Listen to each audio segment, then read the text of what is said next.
बिहार में इन दलित पिछड़े नेताओं पर मेहरबान भाजपा, अन्य दलों के नाराज नेताओं को सुरक्षा देकर जोड़ने की कवायद।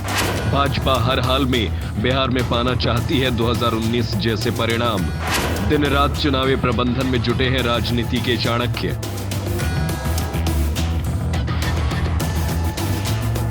भारतीय जनता पार्टी 2024 में होने वाले लोकसभा चुनाव में बिहार में 2014 और 2019 जैसे परिणाम हर हाल में हासिल करना चाहती है, जबकि अब नीतीश कुमार बीजेपी के साथ नहीं है। ऐसे में इस मिशन को पूरा करने के लिए राजनीति के चाणक्य कहे जाने वाले अमित शाह गुणागणित में जुट गए हैं। इसीलिए बीजेपी की पूरी कोशिश है कि महागठबंधन को जिन वोटरों पर अधिक भरोसा है उसमें कैसे सेंधमारी की जाए। बिहार में दलित महादलित वोट 18%, तो पिछड़े वोटों में लव कुश समीकरण वाले 11-12% वोट है।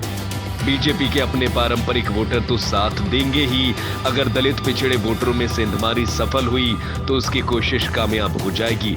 ऐसे में नाराज नेताओं को अपने पाले में करने के लिए अभियान के भाजपा आगे बढ़ रही है और अपने पुराने कुनबे को जोड़ने में लगी है। माना जा रहा है कि भाजपा बिहार के इन नेताओं को सुरक्षा मुहैया कराकर अपने पाले में करने की भरसक कोशिश कर रही है।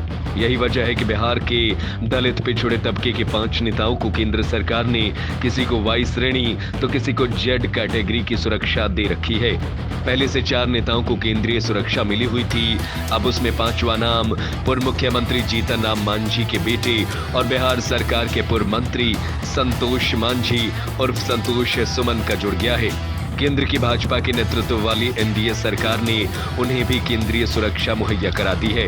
बिहार के पूर्व मुख्यमंत्री जीतन राम मांझी के बेटे संतोष मांझी उर्फ संतोष सुमन ने हाल ही में नीतीश मंत्रिमंडल से इस्तीफा दिया है। उनकी पार्टी हम अब महागठबंधन का हिस्सा नहीं है। संतोष का आरोप था कि उनकी पार्टी को जेडीयू में विलय का नीतीश कुमार ने दबाव बनाया था, इसलिए उन्हें मंत्रिमंडल से इस्तीफा देना पड़ा। हम के 4 विधायक हैं, अब वे नीतीश कुमार के मुखर विरोधी बन गए हैं। वहीं जेडीयू से अलग होकर अपनी पार्टी राष्ट्रीय लोक जनता दल बनाने वाले पूर्व केंद्रीय मंत्री उपेंद्र कुशवाहा को जेड कैटेगरी की सुरक्षा मिली है।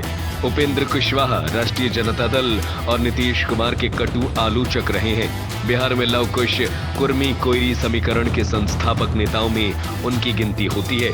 वे खुद कोयरी बिरादरी से आते हैं। बिहार में उनकी बिरादरी की आबादी 5-6% मानी जाती है। लव कुश समीकरण की नींव आरजेडी के विरोध में नीतीश कुमार को उभारने के लिए 1994 में पड़ी थी। नीतीश कुमार का आधार वोट भी लव कुश समीकरण ही था। उपेंद्र कुशवाहा ने बाद में अपनी पार्टी आरएलएसपी बनाकर इसका फायदा भी उठाया। साल 2014 में वो एनडीए फोल्डर में आ गए और लोकसभा चुनाव में उनकी पार्टी ने 3 सीटें जीती। कुशवाहा को नरेंद्र मोदी मंत्रिमंडल में भी जगह मिल गई थी। अधिक सीटों की मांग को लेकर वे 2019 में एनडीए से अलग हो गए थे। लोकसभा और विधानसभा चुनाव में बुरी तरह हारने के बाद कुशवाहा ने अपनी पार्टी का विलय जेडीयू में कर दिया और एक बार फिर नीतीश कुमार के करीबी बन गए। नीतीश कुमार ने उन्हें एमएलसी तो बना दिया पर मंत्री पद नहीं दिया। इस बात से वे खफा तो थे ही, लेकिन आरजेडी के साथ जेडीयू के जाने पर भी जब उन्हें मंत्री नहीं बनाया गया तो उनका गुस्सा 7वें आसमान पर पहुंच गया। उन्होंने नीतीश कुमार की लानत मलामत करते हुए जेडीयू को बाय बोल दिया। अभी तक वे औपचारिक रूप से एनडीए का हिस्सा नहीं बने हैं, लेकिन बीजेपी के प्रति उनकी निष्ठा जिस तरह से जाहिर होती रही है उससे उम्मीद है कि जल्द ही उनके एनडीए में शामिल होने का औपचारिक ऐलान भी हो जाएगा। अगला नाम चिराग पासवान का आता है। उनके पिता की बनाई लोक जनशक्ति पार्टी को चाचा पशुपति पारस ने तोड़ दिया। पारस बड़े गुट का नेता होने के कारण केंद्रीय मंत्री बन गए और चिराग अकेले पड़ जाने के कारण मंत्री पद के लाभ से वंचित रह गए थे। हालांकि चिराग ने 2020 के विधानसभा चुनाव में नीतीश को उनकी औकात बता दी थी।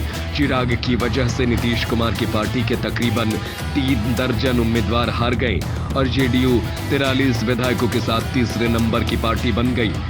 उस समय से चिराग सीएम नीतीश कुमार के कटु आलोचक रहे हैं। बीजेपी के साथ रहते नीतीश ने दबाव डालकर चिराग को एनडीए से अलग करा दिया। इसके बावजूद चिराग ने नरेंद्र मोदी के नाम की माला का जाप जारी रखा। उन्हें भी जेड कैटेगरी की सुरक्षा मुहैया करा दी गई है। बिहार की एक और नवोदित पार्टी है वीआईपी। इसके सुप्रीमो मुकेश सहनी 2020 का विधानसभा चुनाव बीजेपी के साथ लड़ चुके हैं। उनके जीते विधायक तो अब उनका साथ छोड़ चुके हैं और उन्हें भी नीतीश कुमार ने दोबारा एमएलसी नहीं बनाया। इसीलिए मंत्री बनने के बावजूद उन्हें 5 साल तक का कार्यकाल पूरा करने का मौका नहीं मिला। इससे वे नीतीश कुमार के कटु आलोचक बन गए। नीतीश कुमार का साथ छोड़ने वाले या उनसे नाराज नेताओं को बीजेपी ने अपने पाले में करने का अभियान चलाया तो मुकेश सहनी भी तपाक से बीजेपी के करीब आ गए। आनन फानन में केंद्र सरकार ने उन्हें Y+ की सुरक्षा मुहैया करा दी। सहनी खुद को निषादों का नेता बताते हैं, जिनके बिहार में तकरीबन 14-15% आबादी का दावा किया जाता रहा है। वे भी जल्दी औपचारिक रूप से एनडीए का हिस्सा बनने वाले हैं। जेडीयू के राष्ट्रीय अध्यक्ष और केंद्रीय मंत्री रह चुके आरसीपी सिंह अब बीजेपी के साथ हैं। वे नीतीश कुमार के स्वजातीय यानी कुर्मी हैं। लव कुश समीकरण में लव यानी कुर्मी बिरादरी की आबादी भी बिहार में 4-5% है। नीतीश ने उन्हें राज्यसभा नहीं भेजा, इसलिए वे भी मंत्री के रूप में कार्यकाल से पहले ही मुक्त हो गए। फिर उन्हें जेडीयू से बाहर का रास्ता दिखा दिया गया। अब वे अपने कुनबे के साथ बीजेपी ज्वाइन कर चुके हैं। चूंकि नीतीश के वे भी मुखर विरोधी रहे हैं, इसलिए उन पर खतरे की आशंका को देखते हुए केंद्र ने कैटेगरी सुरक्षा दे दी है।